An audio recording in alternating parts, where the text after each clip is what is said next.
दोस्तों, आज की फास्ट लाइफ में वक्त की पैमाइश एक अहम सतून है। हमारे मजहबी त्योहारों से लेकर आम जिंदगी के हर छोटे बड़े इवेंट को तय करने के लिए हमें वक्त और तारीख की पैमाइश की ज़रूरत पड़ती है। पर लेकिन क्या आपने कभी सोचा है कि ज़िंदगी के इस अहम सतून की दरियाफ्त कैसे और क्यों हुई? क्या आप जानते हैं कि 7 दिनों से बनने वाला एक हफ्ता कैसे दरियाफ्त हुआ और इसके अंदर महज 7 दिन ही क्यों हैं? क्या आप जानते हैं कि एक साल का दौरानिया 12 महीने ही क्यों होता है, 13 या 11 क्यों नहीं?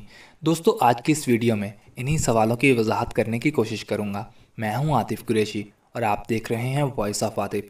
दोस्तों, इंसान जब दुनिया में आया तो इसने देखा कि सूरज हर रोज़ मशरक़ से निकलकर मगरब में गरूब हो जाता है। मुद्दतें गुजरने पर भी सूरज के इस अमल में ज़रा भर फर्क नहीं पड़ता। मगर चांद का मामला इससे कुछ अलग है। जैसा हम सब जानते हैं कि चांद शाम में निकलता है और सुबह सादक सूरज के निकलने से पहले गायब हो जाता है। ये कभी मशरक़ से निकलता है, कभी मगरब से, लेकिन सफ़र ये भी सूरज की तरह मशरक़ से मगरब की तरफ ही करता है। दोस्तों, महीना की दरियाफ्त चांद की इसी शक्ल और जगह में रद्दोबदल की वजह से हुई। इंसान ने जब देखा कि चांद अपनी पैदाइश के पहले दिन मगरब से सूरज के गरूब होने के बाद बारीक सी फांक की शक्ल में ज़ाहिर होता है और फिर हर रोज़ अपने तलू होने की जगह में तब्दीली और कद में इजाफा करता रहता है, और इसी सिलसिला में फिर 14 दिन बाद सूरज की तरह गोल होकर मशरक़ से सूरज ही की तरह तलू होता है।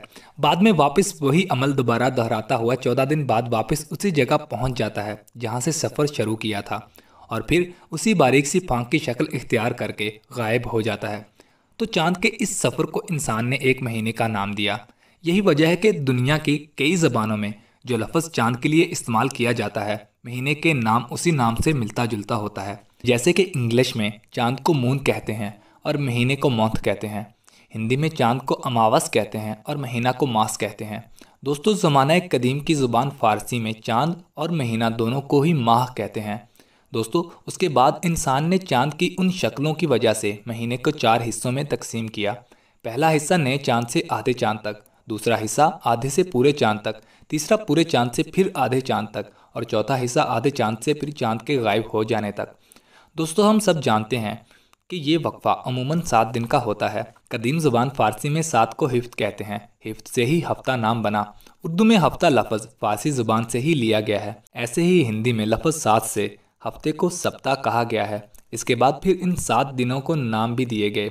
इंसान ने चांद और सूरज के मुशाहिदे के अलावा हज़ारों साल कबल मसीह ये भी मालूम कर लिया था कि रात को चांद के अलावा और भी दीगर सियारे मशरक़ से मगरब की तरफ मसरूफ़ सफ़र रहते हैं। इनमें मारूफ सियारे 5 थे, जैसे मरकरी, वीनस, मार्स और जुपिटर और सैटर्न। सूरज और चांद समेत कुल 7 सियारे बनते थे। तो इंसान ने हफ्ता के 7 दिनों के नाम इन्हीं 7 सियारों से मंसूब कर दिए। जैसे संडे सन से मंसूब होता है और मंडे मून से, सैटरडे सैटर्न से, ट्यूसडे जुपिटर से। सभी कदीम ज़बानों में ऐसे ही मुशाबहत पाई जाती है। इसके बाद जब देखा कि 12 दफ़ा चांद का अरूज ज़वाल हो जाता, मतलब 12 महीने गुजर जाते, तो वही पिछला मौसम वापस आ जाता। इस तरह एक मौसम से दूसरे इसी जैसे मौसम यानी सर्दी से वापस सर्दी तक के अरसे को साल का नाम दिया गया और एक साल के 12 कमरी महीने शुमार किए जाने लगे।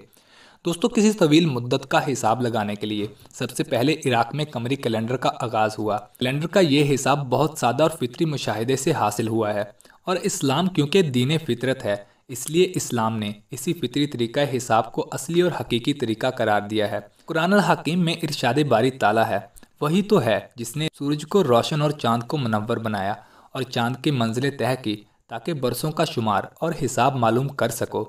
इस आयत से साफ मालूम होता है कि सालों यानी तवील मुद्दत का हिसाब करने के लिए अल्लाह ताला ने कमरी कैलेंडर को हकीकी करार दिया है।